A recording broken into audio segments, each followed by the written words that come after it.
Ladies and gentlemen, my name is Totalbiscuit. I'm here to ask and answer one simple question. Why on earth am I doing Gotham City Impostors again? Well, the reason is that it's now free to play, and I thought I'd have another look at it, see where it's gone. It's not entirely surprising that it went this way. I think some people argued it should have gone this way to begin with, and it was a $15 game originally, and I definitely got my fun out of it, no question. I heartily recommended it last time I played. Aside from the fact that the matchmaking was goddamn borked, they did make some changes. They were able to fix up the FOV, and I believe I showed you that actually in a previous video. Note that there is FOV. What a wonderful thing. There are quite a few advanced options there as well. I mean, the PC port of this now, after some patching, is pretty damn great. But what they did do is decide, you know what, we're not making enough money, this is not doing so well, let's get it off Games for Windows Live, let's get it on Steam, and let's make it free to play, and that's exactly what they've done. So, everyone's account is wiped, which was a kick in the face for me, I tell you, because I'd unlocked all sorts of things. But those of us who'd bought it prior to this got a bunch of DLC, which unlocked mostly the same stuff, not all of it. Now, the black market is a much bigger deal because they're selling all sorts of things. Previously, the black market, well, you could either buy a boost or you could just get unlocks. So you could just, like, unlock all the costumes, which wasn't really a big deal. You could also buy mascots. You can definitely do that now. In fact, there's an awful lot more. As you can see, they've added a scarecrow. Office bat is best bat. That was ridiculously hard to unlock. You had to be, like, level 200 or something ridiculous to get that. So, my Crocky is still there. And I have Gary as well. No. The unmistakable mascot. Yes, quite. Imposter bundles, as you can see. This is what they give you if you bought the game already. A whole bunch of stuff. Mega experience boosts, all sorts of things. The ultimate imposter kit gives you all sorts of different things. Costume packs available as well. I did unlock the steampunk costume. And I don't feel particularly bad for doing that whatsoever. It comes with the stalwart stovepipe. What else could I possibly need? And the scarfy scarf and all sorts of different things. They probably have one guy just to make these names, and he's most likely going crazy in a small cupboard somewhere. They actually gave me the luchador costume as well. Interesting. Business costume, all sorts of different things like that. So they have added more stuff into the game since that, certainly on a cosmetic level. There are also loadout bundles. I've got most of what I had. I'm missing some of the weapons that I was able to unlock earlier, but unlocking weapons in this game's never really been that hard anyway. You just get to a certain level and you can unlock any weapon in the game. It's not a case of, oh, you need to be level 25. No, you don't, actually, which is why this was a surprisingly fair game to begin with. And I have a lot of stuff for experience boosts. No real point in them giving me costume coins because I have everything unlocked anyway, because that's what they give you when you cross over, but of course it is useful for others. So overall, they have quite a lot of different options here, and you can also unlock it. They have a premium card pack. Oh yes, there you go, that one. Which is based on the rather infamous now cucumber. I believe it was a cucumber. The cucumber with the nice little top hat on it, which I use for mine, so.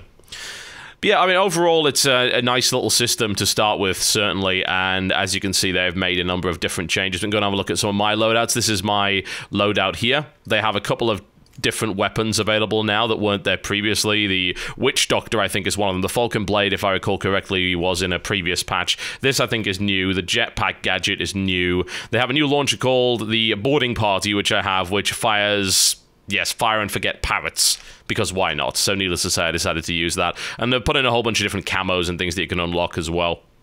Aside from that, though, this is, as far as I can tell, fairly similar. Body types are the same as they were previously, and you can also have a look at face types, also the same. They haven't added in any face types yet. It would be nice to see those. And new voices, this being my personal favourite. Cheers, mates. Cheers, mates. Let's crack some heads, yeah? Cheers, mates. Let's crack some heads. All hands on deck. Let's copper those swabs. Indeed. So, more voices, which is always great. You can even change the language, which is a kind of weird one. Salute, amici. Apriamo qualche testa, sì? Venga, señores. Vamos a aplastar cabezas. Venga. Salut, les gars. On va cueillir de la cervelle? Hey, Jungs, lasst uns Schädel knacken, ja? Which kind of defeats the point of the whole English accent to begin with, but we'll go with it. So yeah, more stuff. They have added more stuff, but the question is, have they fixed the actual matchmaking? Because that was the biggest gripe that I had with the original Gotham City Impostors. They've put, by the way, a new bounty hunter mode in here as well, which I think, by the looks of it, is just kill confirmed. I'd be very surprised if I can get a game of this. We can try, certainly. Well, let's give it a shot.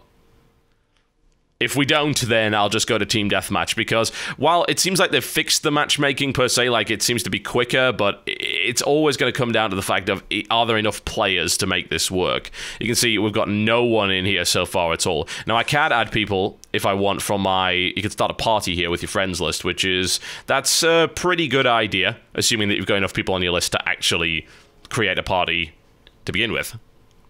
Tricky. You can see after 30 seconds we've not found a single player, which is a bit of a kick in the teeth. So let's go to Team Deathmatch. This is usually the place where you'll actually find some players. Here's hoping that that is the case. It would be a real shame if this game were to die off. See, there, it finds players pretty quickly, at least once it's found a server. But what the hell? There we go. Okay, is it? Yes. There. Wonderful. If you recall, my previous video had some issues, let me put it that way. I think I ended up going 4-on-1 at one point, which was a little bit problematic to say the least, but since it's gone free to play, it's got a lot more players, and the Steamworks edition does seem to have accelerated the matchmaking process somewhat, although not entirely. We're still dealing with a game that has to deal with matchmaking, which is not ideal. You can see it's trying to connect to servers here. It failed the first one, it's trying to get on the second one, it's now trying to get on the third one. It's... ugh. I hate what matchmaking has done, really, and this is a real problem with free-to-play games as well, that you do have to have this system, because otherwise you can't properly monetize your game. Unless, of course, you happen to be Valve, who seem to have managed it just fine. No. I don't know. There are a lot of free-to-play first-person shooters these days that do require some degree of matchmaking, but have managed to fit custom servers in there somehow. This game hasn't made an effort for that whatsoever, as far as I can tell, which is very unfortunate. I mean, you see now, we're still in the matchmaking lobby, connected to server 5 out of 6. I mean, come on, we've got players. We've got 4-on-4 ready to go here. What is the problem? There we go. Server 5 is apparently good enough. So... this is still the biggest problem this game has. They've dealt with balance quite a bit. The whole mighty glider combo thing is nowhere near as terrible as it used to be, which is great. You've got more options to deal with people, which is also great. There we go with our custom there. Behold, yes. I created a monster. An absolute total monster. Customization is still one of the biggest strengths of the game, as you can probably figure out. You can make some pretty fantastic stuff going on right here. Alright, shall we? Match will be starting soon. See if I'm still any good at this game. Probably not. I still think it's difficult to pick any other perk other than Horse Healthy, because it's really, really good, but hey. Alright, how does this jetpack work? There you go. That is the jetpack in action, which is... interesting, and also, of course, it has a tendency of making you fall to your death if you're not careful. I think it's probably much, much better this time around that you have at least some viability with different items, whereas before it was just like, well, it's either Glider Rig or Ninja Smoke Bomb, and the rest of them just aren't as good, but yeah, that was my experience. I used to absolutely wreck with the Glider Rig as a result of that. Let's get out of the way of that. Thank you very much. Have some parrots! I'm running quite low on ammo. There you go. That's fine. At least it was. Snipers are still pretty powerful. I'm not sure if they could still one-shot you. I think maybe they can. If you get the perk which deals with the headshot, then you should be okay, but it depends on your body type, really. Now, prize boxes have been changed a little bit. They sometimes... I mean, they sometimes give you a bonus, but sometimes you can also get items out of it as well, which is... see, I got one-shotted by that guy. Freaking joke. It's really hard to get out of the way of them as well. Sniper rifles are very, very easy to use indeed. Let's see if we can actually deal with them. Do I have a lock? Fire and forget parrot. Engaged. Prize boxes up. Christ! They really need to fix that. I mean, I have 253 health, and I'm still getting one shot by snipers. It's just so irritating. It's not particularly fun at all. I don't think this is the kind of game where a sniper rifle should really be doing that. Well, at least he's off the roof now. But yeah, prize boxes can give you items as well that you can actually use, like camos for specific weapons, which is kind of neat. I do very much like that. I think we'll just melee him, because why not? There we go. it feels like a more complete game because they've got more stuff in it, of course, and I think that the game really does suit the free-to-play model. I mean, why wouldn't it, if you think about it? The whole costume unlocks things, and being able to sell people premium hats and stuff like that works absolutely fine for TF2, and it works absolutely fine here as well. Sit down, you sniping git.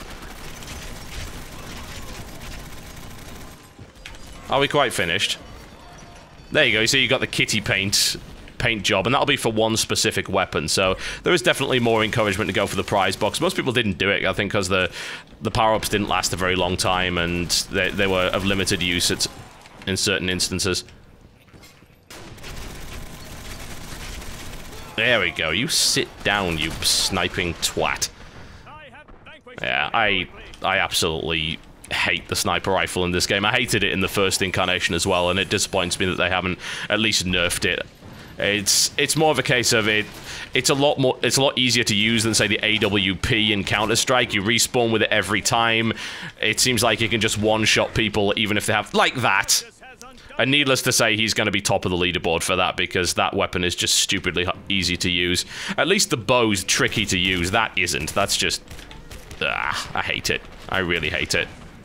I just think it's something they definitely need to do from a balance standpoint. They've got to do something about that sniper rifle. Thankfully, it's not that commonly used. Most people don't use it, and as a result, you know, for the most part, you're fine. But still, it's irritating that it's even there. So, reload the gun.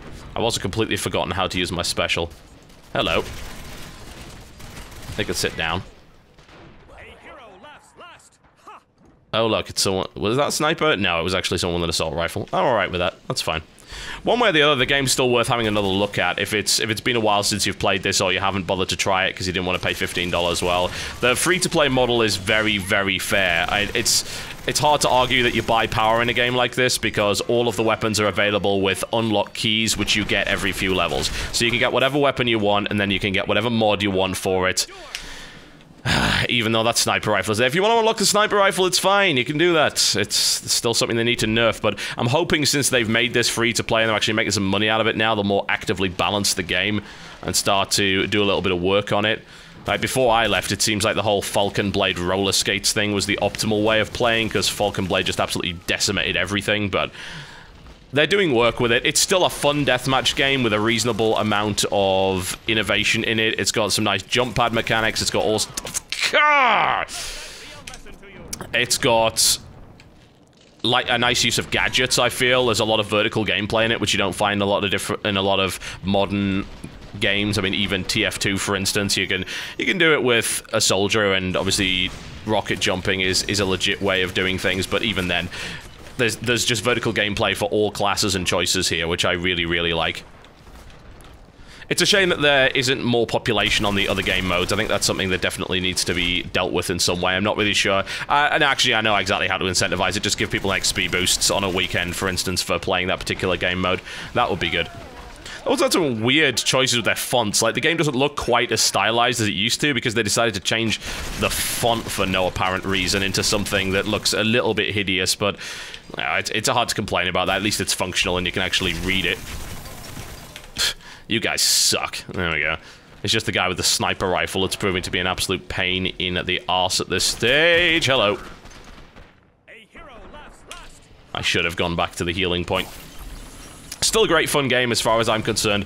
Shame it's only 6 on 6, but I think the maps are probably just designed in that way, so I guess it's hard to complain. Get the jetpack and fire the Fire and Forget Parrot in that general direction.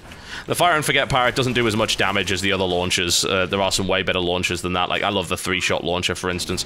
That's the newest healing point. But one way or the other, it's useful because it goes around corners and it's rather hard to avoid. It's good for finishing enemies off. I'm gonna get that right now.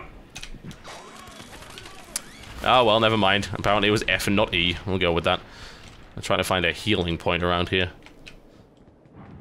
It's still kind of annoying that it doesn't show it on the map. It shows a plus, and it's like, oh, that's a healing spot. No, it's actually a jump pad. I don't know. I wonder if that must have been kind of a... It's just a weird design choice. The healing point is actually over here, so as long as you head in that direction, you can get there. I'm not sure if I like the jetpack so much as I like the glider rig. I think there's probably a lot more mobility with that than you would get from this, but it's still fun. Fire the parrots. There aren't really all that many games where you can say that. And that's definitely a selling point. I think they need to go almost like full retard on the weapons. They started off with a few weird weapons like the freeze ray, and then they start to get just a little bit more ridiculous.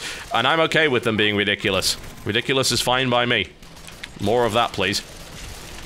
What was the weapon to use my special? I can't remember. Is it G? Oh yeah, it's G. Oh well, never mind. Let's try and reload this and not die in the process. There we go. Problem solved. Still good. It's still fun, and it's definitely worth a try now that it's gone free to play. I think you'll probably find it is one of the fairest free-to-play models on the market, and that's often the case when you initially have a commercial game that then gets turned into a free-to-play. 90% of my deaths have been to that twat with the sniper rifle. But yeah, because of the unlock system, it's very, very fair indeed, and a lot of the monetization is just either experience boosts or parts for your costumes, like exclusive premium costumes and things like that, which is totally fine. You can also unlock weapons with cash, but you can get exactly the same weapons with unlock tokens, and since you can get whichever one you want whenever you want, it's hard to really argue that it's unfair. It's not like there's a weapon that you can only get level 50 or you unlock it via paying for it. That's not the way that it works. You can unlock any weapon at any time as long as you have an unlock key, which you will get by leveling up, so it's really hard to argue that that's unfair. There are still balance problems with the game, as you've clearly seen, and there are things that need to be resolved in that respect, and that's fine. You know, I accept that being one of them. I think that's something that can be fixed. It's not that frustrating, except when you end up with a douchebag with a sniper rifle in your particular map who's just one-shotting everybody 31-7. What a joke. It's too easy to headshot people in this game, especially the slower-moving body types, which you would think would be resistant to that. Bear in mind, I'm pretty sure in my spec I have hard-headed, so I don't actually take extra damage from headshots, and yet he can still one-shot me, which is absolutely absurd. Absolutely ridiculous. That needs to be fixed. But aside from that, the game is still as fun as it was, and I think it's probably got a pretty bright future as a result of now being free to play and giving people more of an opportunity to actually play it. It probably should have been that from the start, but at the end of the day, at least you know you've got a fairly solid title with a lot of enjoyment at your disposal, and playing for free isn't playing for free isn't really going to... God, we almost beat them as well, just for that twat with the sniper rifle. Playing for free, for the third time lucky, is not going to disadvantage you in any real respect whatsoever. So, do give it a shot. It's currently available on Steam. Hopefully, we'll get enough people in the other game modes to actually have it be playable, but I think maybe it's half of the population being a problem, and then half of it comes down to the fact that their matchmaking just doesn't work completely yet. Here's hoping they can fix that. I really hope they can, because the game's great. I love it to death. It's got a great style to it, and here's hoping for a bright future with a free-to-play model and plenty of more great items and continued development on this game. My name's Totalbiscuit, taking another look at